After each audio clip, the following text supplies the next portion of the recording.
Hello and welcome to our podcast. Today's topic is full of suspense and mystery. It's a classic case of what marriage between politics, money, and business leads to. Every street has a secret, and sometimes it can reveal murder and corruption.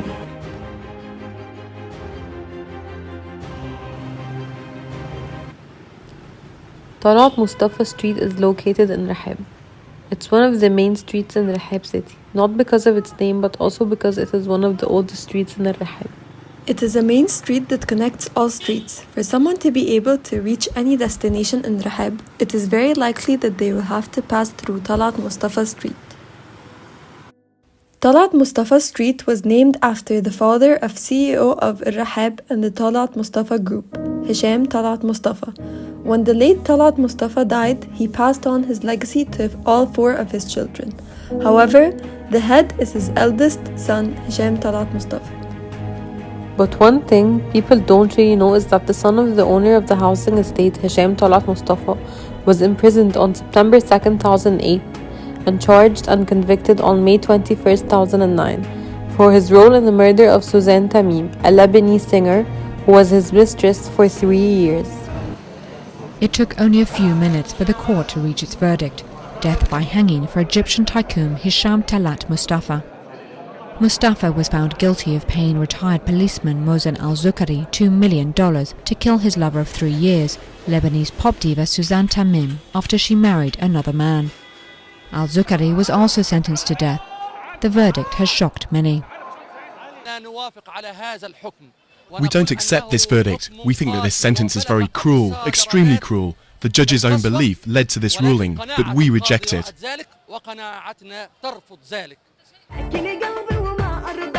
30-year-old Tamim was stabbed to death in her apartment in Dubai in July.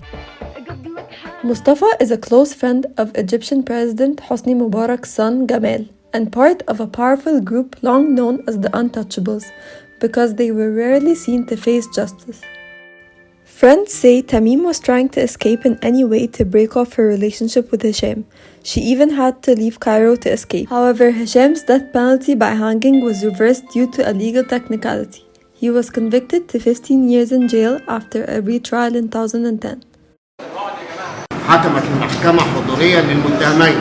أولا معاقبة محسن منير علي حمد السكري بالسجن المؤبد عما أسنى إليه بالبند أولا من أمر الإحالة، والسجن المشدد لمدة 3 سنوات عما أسند إليه بالبندين ثانيا وثالثا من أمر الإحالة.